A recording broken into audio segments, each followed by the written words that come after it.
也是红气养人了。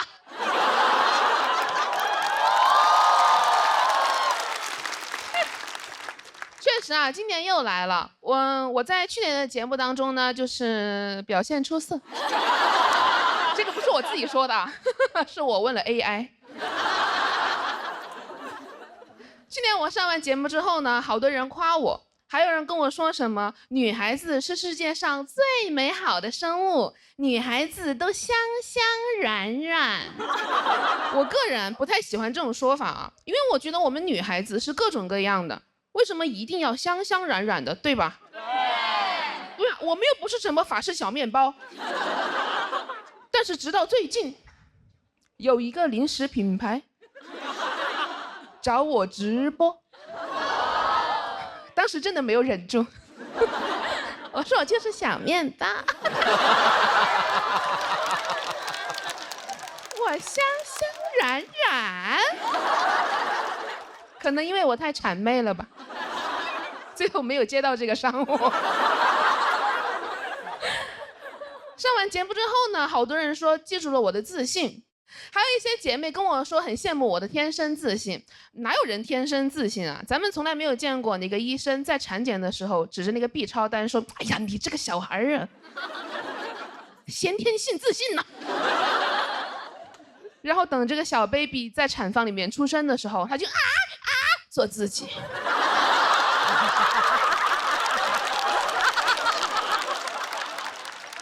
我是从小到大都很胖的，所以我不是天生自信，我就是天生胃口很好。哇，真的，我的胃口好到什么程度？当我第一次听说开胃这个概念的时候，大为震撼。我说啊，胃还有闭上的时候呢？你们还得叫他开门吗？你们怎么叫啊？你说喂喂喂喂喂。给胃叫生气了，胃说第一。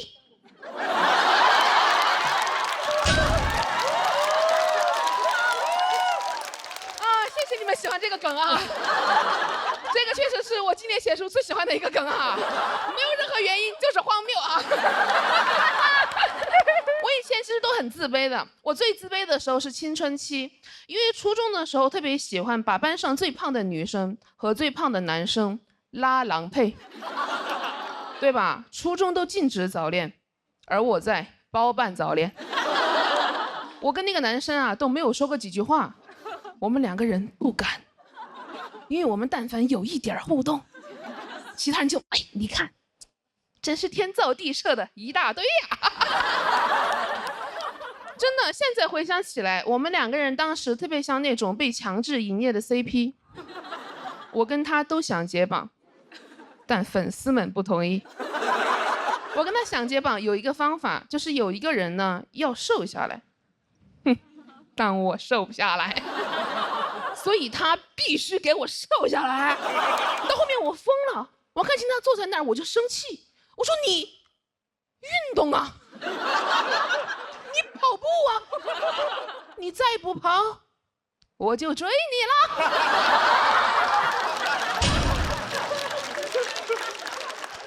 你不跑我就追你了。同学听到磕疯了，哇，他逃，他追，这一大堆，好，都懂啊，都是磕过 CP 的人。但这个说实话不是我当时最害怕的，我当时最害怕的是体检称体重。都懂啊，因为我每次围着上那个体重秤啊，好多男生围过来起哄，那个场面万人空巷。那会儿就已经像女明星了，但其实那个体重秤更像女明星，我像她的保安，因为是我在。别看了，走，我们称老师不拍照。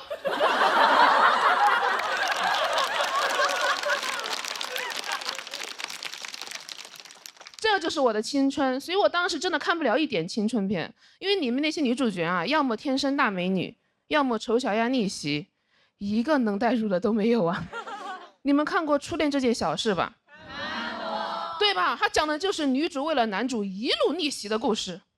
但你们可能忘记了，女主角有一个胖胖的闺蜜。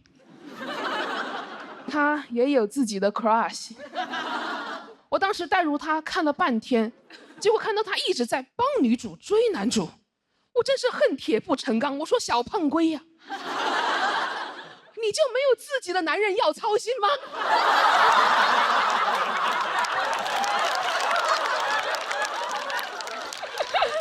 后来那个女主角啊，她不是丑小鸭逆袭变得很漂亮了吗？好多男生都很喜欢她，结果小胖龟还是黑黑土土的。我当时真的很生气，我说我们不是闺蜜吗？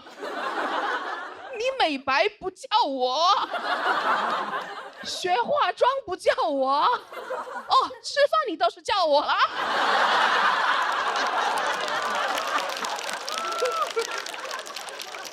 而且你还不吃，能不能管一下我们普通人的死活好不好？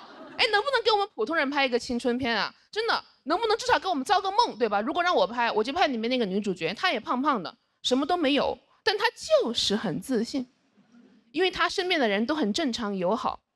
比如说，当女主和班上最胖的男生走在一起的时候，其他人只会说：“哎，你看，真是一对普通的两个人啊。”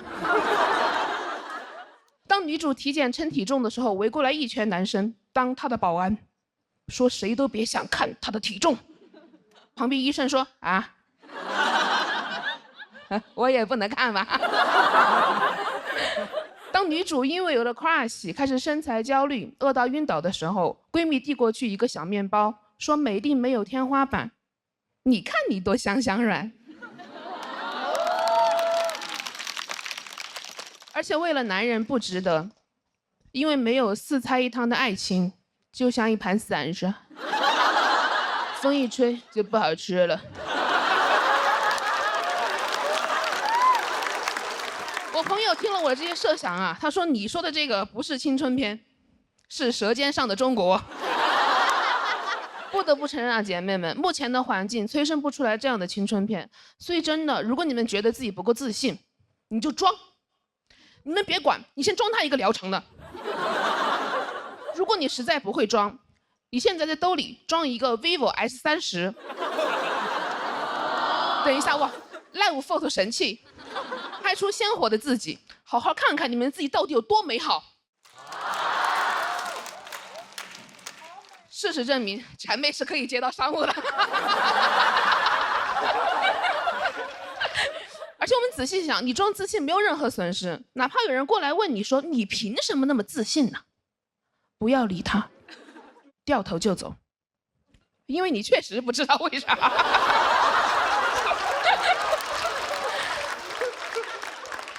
就像我也不知道以前为什么要自卑一样。谢谢你们。大家好，我是七七。一直有观众说我长得像杨天真，今天第一次见到本人，真的好像一起美丽又大方。而且我去年也干了一件大事，我去年减肥瘦了40斤。能从一些人的脸上看到疑惑呀，心里在想，这是减肥前减肥后啊，这是格局小了。朋友们，别看我现在不瘦，我以前更胖，而且我从小到大一直都很胖，所以这次减肥让我第一次发现，哇，原来每个人都有他自己的锁骨。然后我的生活也变了，首先是我的电动车，它同样的电量可以跑得更远了。我的穿衣风格也变了，我之前只穿宽松的衣服，因为遮肉，我现在主打一个露。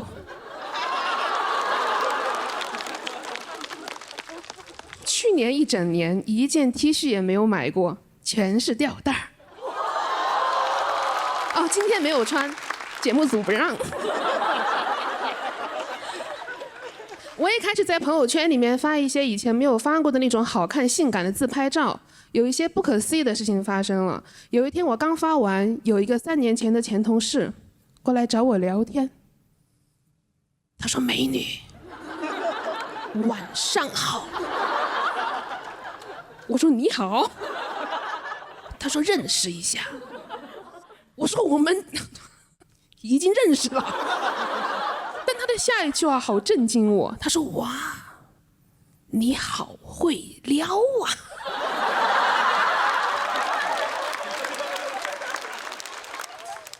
就是我现在的生活确实比以前好太多了。我以前被人造过一个很离谱的谣言，我才发现我的人生不是没有观众，只是我之前没有看到他们的 report。他们造我饭谣，他们说我吃得多，哼，有人在想不一定是谣言吧？他们是说我在演出结束之后的聚餐里面吃的太多了，给请客的俱乐部老板吃生气了。这么离谱，竟然真的有人相信，这肯定是谣言吧？因为你们想，就算俱乐部老板真的生气了，他怎么跟别人说呀？他说那天我请演员吃饭，我有个叫七七的也吃太多了，你说我这个人小气不小气？是吧？没有人会这么讲的吧？就是他这个算是一个八卦，也算一个谣言，让我觉得好羞耻。因为我以前不知道吃得多会被嘲笑，我一直以为吃得多很可爱呀。是吧？偶像剧里都是这么说的，女主角吃得多，男主角就会很宠溺的说真是个小馋鬼呀。哪个男主角会说你是饿死鬼吗？你跟别人说有一些女明星啊特别爱立吃货人设，他们根本就不合适啊。有一个女明星说她每天喝8杯奶茶，网友都不信嘛，说她好茶呀。但如果我说我每天8杯奶茶，你们只会觉得肯定是好茶。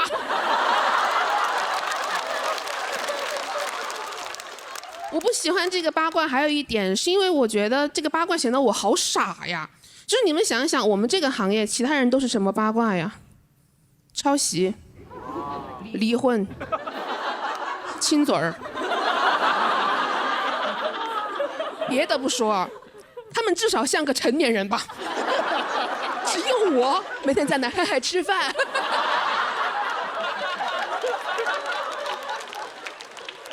我当时真的很担心，不会有俱乐部嫌弃我吃得多，不请我演出了吧？我不会因为吃饭而吃不上饭吧？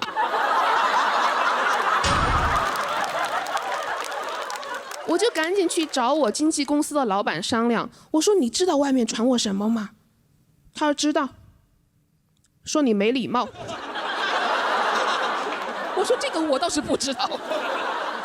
我就跟我老板说，我说那现在怎么办？我的饭要在外面沸沸扬扬的。他说你以后在外面少吃点吧。我说这又是你控制舆论的方法吗？以后我在外面只能夹起嘴巴做人了。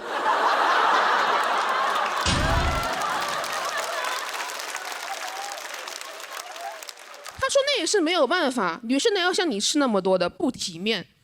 我当时好委屈，我说饭量大就不体面了吗？女生也太容易不体面了吧？我都有点生气了。我争取什么素颜自由、穿衣自由，本末倒置了。从今天起，我就争取吃饱自由。我要做拒绝饭羞耻的新时代女性。我的前辈争取了上桌吃饭，我要争取上桌吃饱。谢谢你们。Hello， 大家好，我是七七。可能你们呢也看不太出来，其实我去年减肥了，瘦了40斤呢，从180瘦到140。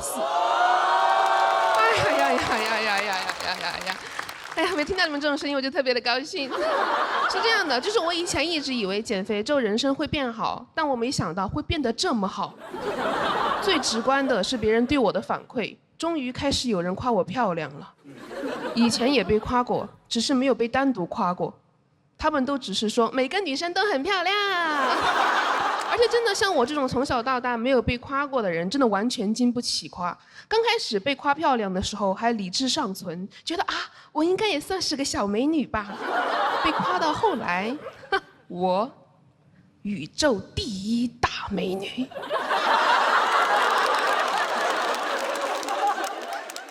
刘亦菲，类型不同而已。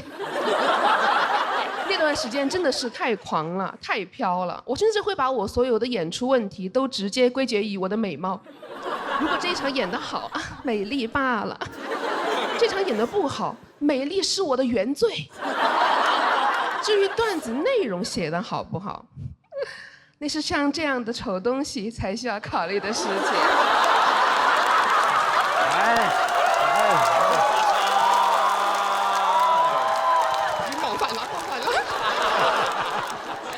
减肥之后，我整个大变样，太自信了，甚至有一些油腻了。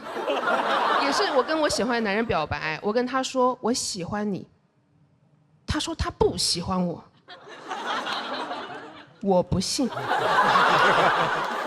怎么会有男人不喜欢我呢？我跟他聊了很久，他最后才终于说我配不上你，行了吧？我信了。但你们放心，我也没有游很久啊，就是那个巅峰体验很快就过去了，我的智商又占领了高地。我意识到一个惊人的事实，我没有刘亦菲好看，但也还可以。而且经过这一次减肥啊，我发现自己对美丽啊、对外貌也没有那种很极致的追求了。这个态度怎么说呢？还挺省钱的。最近有一个健身房给我推销那种高端减肥私教，我很心动。他说8000一年，人也没有必要那么漂亮。其实经常我会碰到姐妹来跟我讲，说好喜欢你的自信啊，感觉你都没有身材焦虑的。今天也给姐妹讲一下没有身材焦虑的秘诀：不承认。怎么可能不焦虑？我只是在偷偷的努力罢了。我最开始减肥的时候都没好意思跟身边的人讲，别人问我说：“哎，你怎么瘦了？”我都说啊，就不知道哎。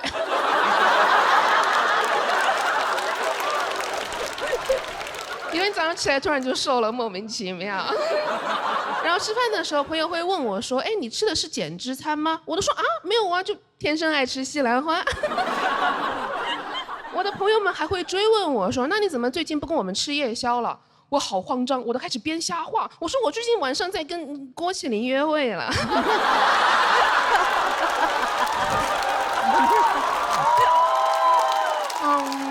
我们不能吃夜宵了，他都胖了。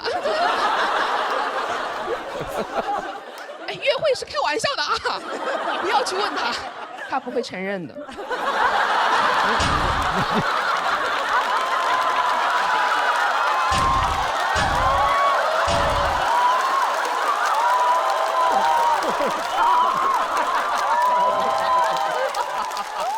讹人。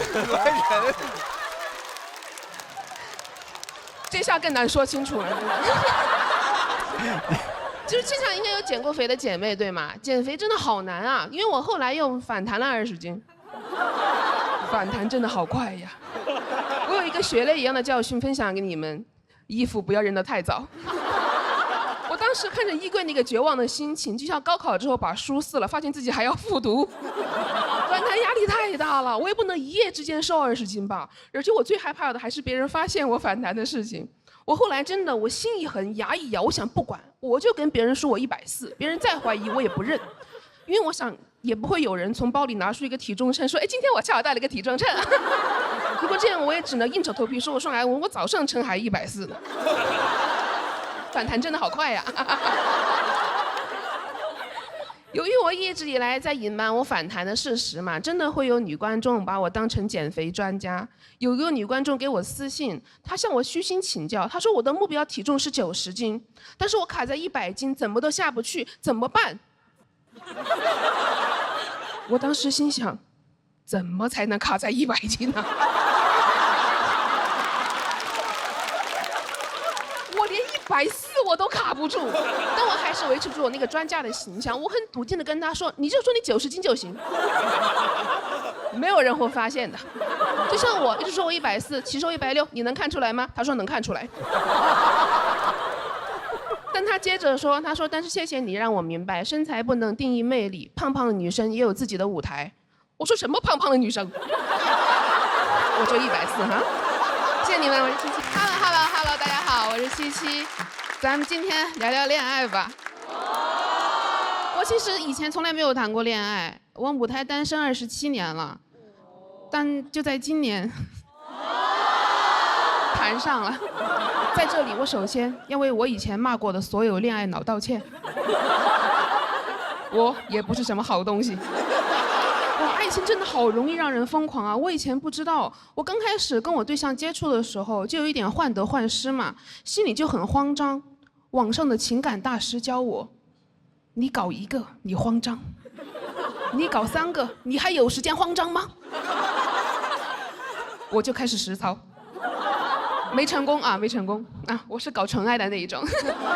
当时我对象给我发信息说他中午吃了麻辣烫，我想天哪，我也爱吃麻辣烫，真是天生一对呀。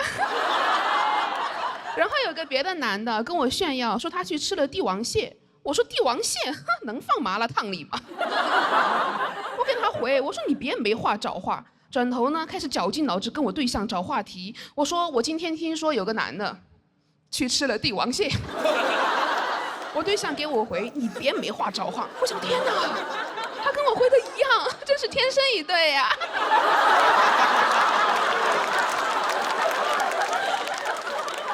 我确认关系之后，整个人变得更颠了。就是我以前闺蜜谈恋爱的时候，她会把她的手机壁纸换成她对象的照片嘛。我当时完全不懂，我说你就没有自己的照片吗？直到前2天，我闺蜜看见我输手机密码的时候，她说哟，你就没有自己的生日吗？当然了，我也没有自己的照片，不知道怎么回事，天天都想看到她。我还把她设置成了聊天背景、电脑桌面。甚至想在地铁站给他包一块大屏，上面就放他的照片，旁边5个字“七七的真爱”。有人路过都要好奇吗？七七是哪个品牌呀？怎么找个素人代言呢？这个我都觉得还不够我看的。我想把他的照片铺满全世界，我想让宇航员从外太空看地球，只能看到长城和我的爱人。而且我以前什么都不懂，我只觉得我闺蜜很矫情。比如说，她会因为她男朋友没有去机场接她而生气。我当时不理解，我说有什么好接的？她是有车吗？电瓶车不让进机场吧？我闺蜜说你不懂，她不来接就是不够爱。我说你要这么说，网约车司机最爱你了。我说你要理解嘛，每个人毕竟都有他自己的事情嘛。我谈恋爱之后，他能有什么事情啊？他必须来接我，我不让他来，他也非得来。他必须想马上见到我，一刻都等不了。在出口等我已经不够了，他得直接开着摆渡车来接我。这样都不够显得他着急的，最好是飞机一落地，他就啪贴到那个窗户上，眼睛盯着我跟着飞机滑行。机舱门打开，空姐说：“啊，先生，那个舷梯是不能爬的。”我把空姐一把推开，我说：“没事没事，这是我男朋友了。”太想我了，没办法。而且因为我以前对于爱情的幻想也是全部来源于偶像剧的那种，所以我对我的初吻呢，一直也有一个完美的设想。在一个月明星稀的夜晚，我跟男神并肩走在林荫小道上，找个机会我假装摔倒，他一把把我拉入怀里。注意，这里有个知识点，他拉我的时候，我是一定要转圈的。然后我们2个人四目相对，这个时候背景音乐响起 ，You are my destiny。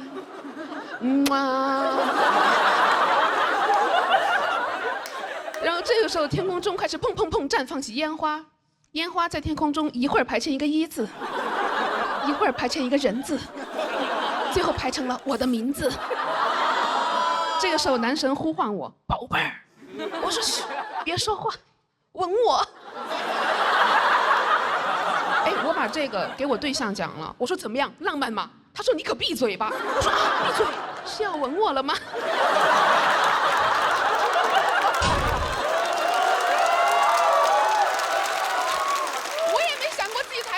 是这样，我对自己也很失望。你们发现我的理智已经完全消失了。我以前还真的天真的觉得，我对于对方前任的态度会是，这是他的人生经历呀，客观存在，并且塑造了现在的他嘛。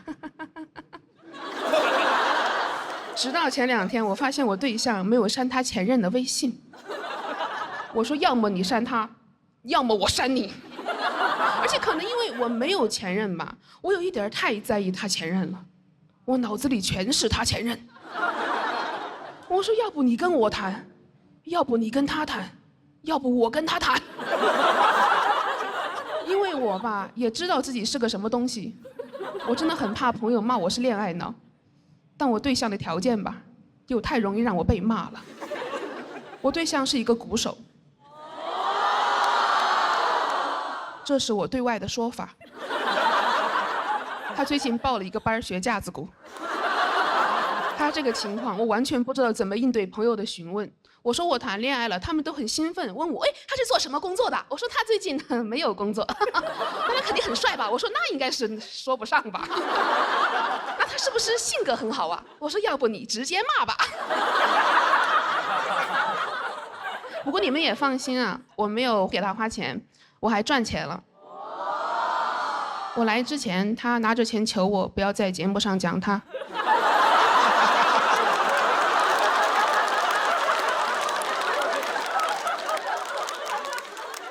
钱我收了，但我不光这次要讲，我下次也要讲，我写到专场里讲，我全国巡演讲，谢谢你们。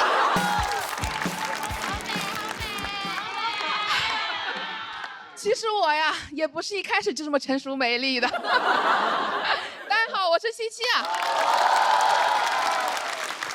今天我来主要是想跟大家坦白一个事情，就是我曾经呢是一名文艺青年。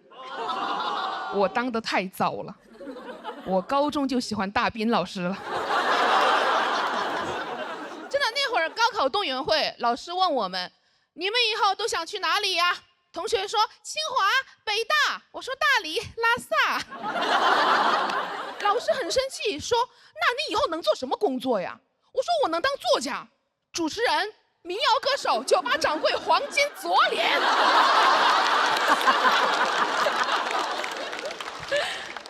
所以我高考结束就马上去了一家青年旅社里面做义工，在浙江一个古镇叫西塘。哎，我在那里生活很荒唐，因为我是那个青旅里面唯一的义工，我以为我去那儿可以净化身心、洗涤灵魂，没有净化身心，只有洗涤灵。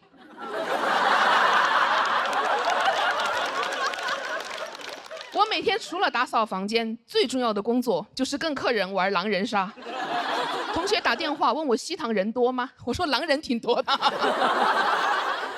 然后那会儿大斌在西塘开了一家自己的酒吧，叫大斌的小屋。嘿嘿，真有同道中人啊！我特地就去那里朝圣了。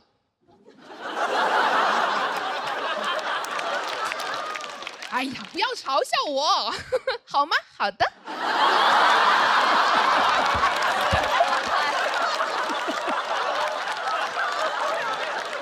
去过的人都知道啊，就那个酒吧，它有一个环节，就是让每一个观众轮流讲出他自己的故事。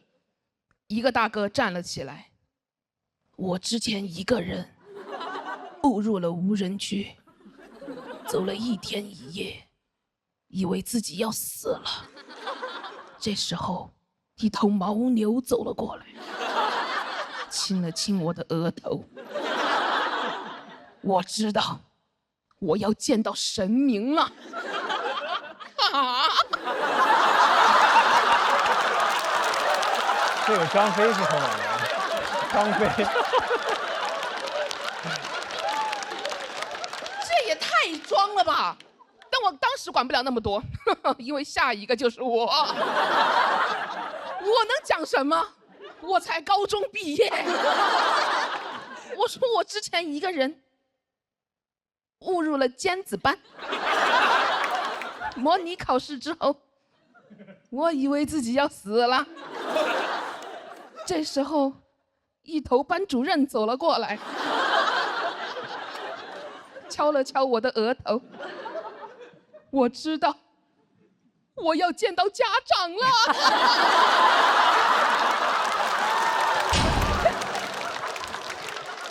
我当时在那个青旅里面待了1个月左右，认识了很多来自全国各地的客人，基本上都是背包客、骑行的和大学生，搞得我当时一度以为是我们青旅有规定，不能接待有钱人。我在那认识了很多人，没有一个正常人。他们都在朋友圈里卖佛珠，最近开始卖盲盒，买了一个，打开是佛珠。当时有一个光头哥啊，在我们青年旅社里面常住，他头上没毛，但他脸上全是毛，他留络腮胡，我当时乍一看，以为他头长反了。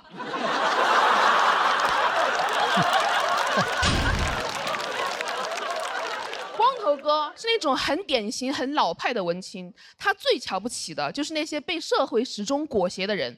他那会儿经常攻击我，他说：“像你这种只会死读书的人。”我说：“哥，我只考了一个2本。”他说：“你以后只会过那种最无聊的生活，你只会找工作、等升职、坐公务舱、住希尔顿。”我应当珍惜这份祝福。光头哥又说：“他说你要记住，你是为自己而活的，人生没有什么目的地是一定要抵达的。”我说：“我还没去过拉萨。”他说：“那你是白活了。”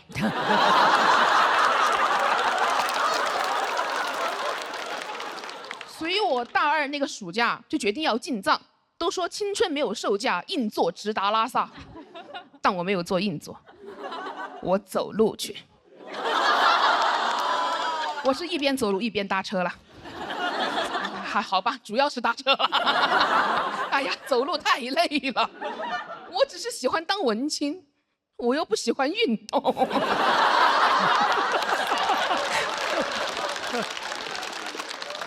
我当时年纪小啊，特别期待在路上碰到的人都是大兵书里面那种人，所以我一上车迫不及待问司机：“我说你为什么想去西藏？你是流浪歌手，还是地下诗人？”司机说：“我放年假。”我说：“那你逃离原生家庭？”他说：“没有。”我说：“那你感情受挫？”他说：“没有。”我说：“那你肯定有抑郁症？”他说：“不想做就滚下去。”我的小嘴巴就闭了起来。我意识到这个车里啊是禁止文艺的，这不是一辆文艺之车，这是一辆汽车。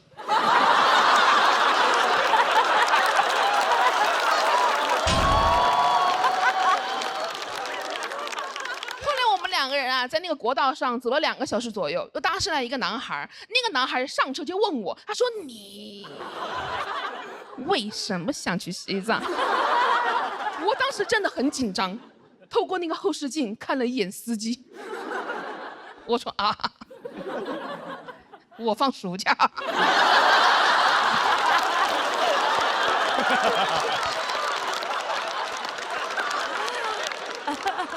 那个男孩说：“我之所以想去西藏，他离滚下去不远了。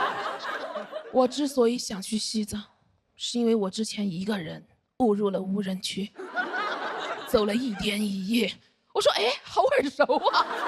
我还没说话，司机也坐不住了。司机说：“这个开头听了7、8遍，这无人区怎么人山人海的呀？”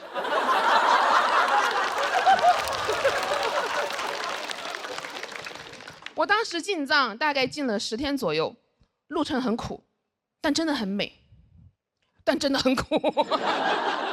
我现在已经完全过不了那样的生活了，我还是很想再去西藏的，但我要公务舱进藏，我要风光大藏。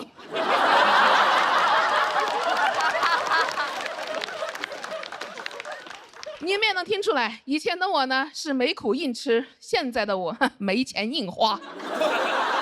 但很多改变呢，就是在不知不觉之间就发生了。前2年，我跟光头哥又见了1次面，在西塘那个青年旅社里面，距离我跟他第1次见面已经过去10年了，一切都变了。他结婚了，有了小孩，还有了一份稳定的工作。但我能看出来，有些东西没有变，他还是没有长出头发来。我当时特别想跟他说：“乖，摸摸头。”那天晚上，我跟他在青旅里面聊天，聊得很晚。光头哥说要走，我说：“你要去哪里啊？”他说：“哦，单位给我在附近订了希尔顿。”我当时看着他离开的背影，没有忍住开口问他：“你不是说人生没有目的地一定要抵达吗？”他没说话，但他的手机发出声音：“您的专车已经抵达上车点。”谢谢你们。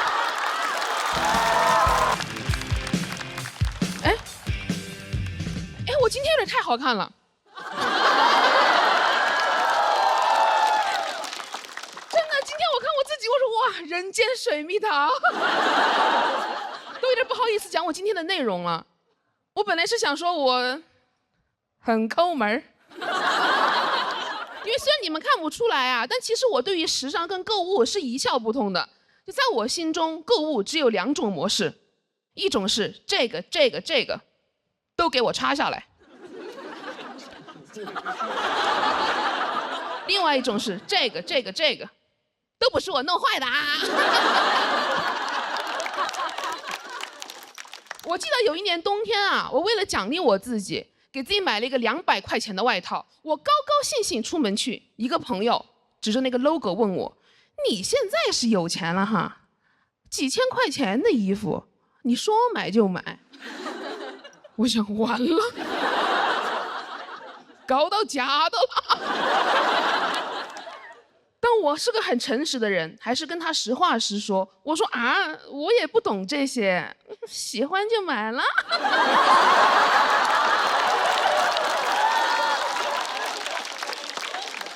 最近呀，一个朋友跟我说，你现在呀也是红了，我带你去趟香港，了解时尚，顺便呢勇闯富豪世界。一到香港，我朋友就说，你别把你的通行证弄丢了，放到我的 LV 钱包里吧。我说这就开始闯了。他把他的钱包拿出来，我说这个上面也没有 logo 啊。他把钱包徐徐翻开， LV 在夹层里。我说哦，图穷驴线。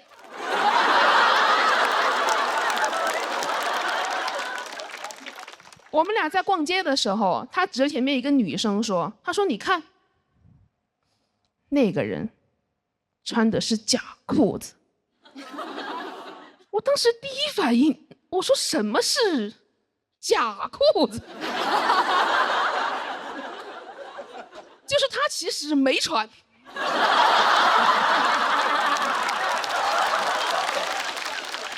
那个是人体彩绘。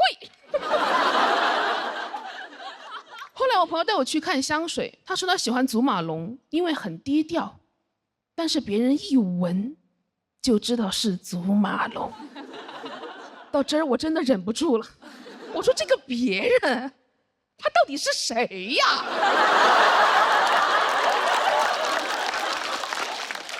他为什么一直对你望闻问切的？而且真的有人那么懂品牌吗？因为如果是我闻到别人的香水，我只会说嘿嘿，你好香啊。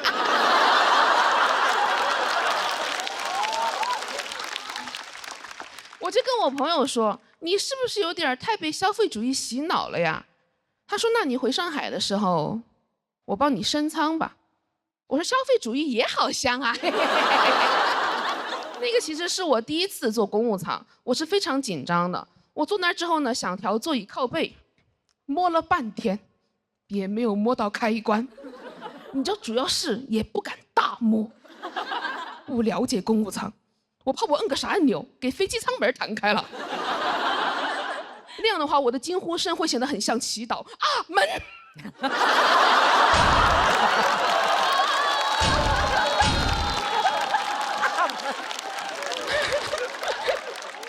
我当时特别想让空姐觉得我这个人体贴又有礼貌。当时空姐跪下跟我说话，我马上去拉，我说姐姐，这又是何苦呢？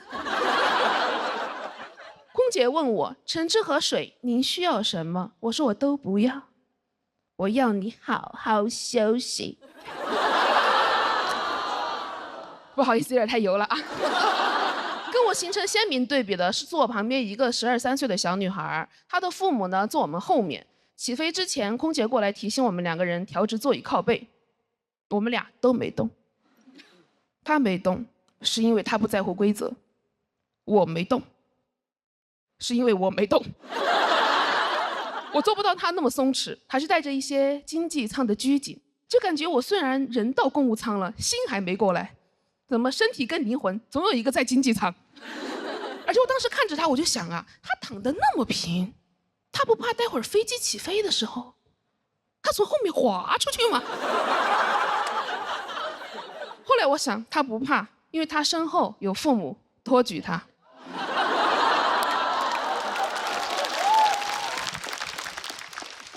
而且当时更让我生气的是，她背了一个香奈儿包。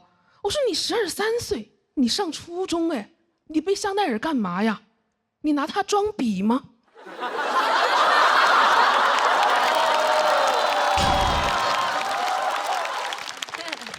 但是说真的，我是很羡慕他的啦，因为我爸从小就是穷养我，就对他来说，除了生存需求之外，其他都是浪费钱。我10岁的时候想吃榴莲，我爸就不高兴，他说你是真的想吃榴莲，还是因为它贵呀？我说有没有可能就是馋呢？我知道我爸可能怕我以后过度爱慕虚荣，但是榴莲有点太没必要了吧？那长大以后别人拜金，我拜金枕榴莲。哎，我本来只是一个馋嘴的小女孩，在我爸那儿我会成为一个榴莲捞女。其实我知道，就是当时在飞机上碰到那个女孩的那一天，是我整个人生当中第一次特别的想要一个香奈儿包，但多年的教育使我决定买个假包。经过我详细的市场调研，我发现那种很真的假包也要3、4千块钱。我当时问那个店家，我说这真的是假包吗？他说：“哎，包假的。”其实我很清楚，我想要的根本就不是那个香奈儿包，是那种在任何场合下都可以很自在的感觉。但我还是想要一个香奈儿包，里面装满榴莲，这样别人一闻就知道，这才是真正的丑男儿。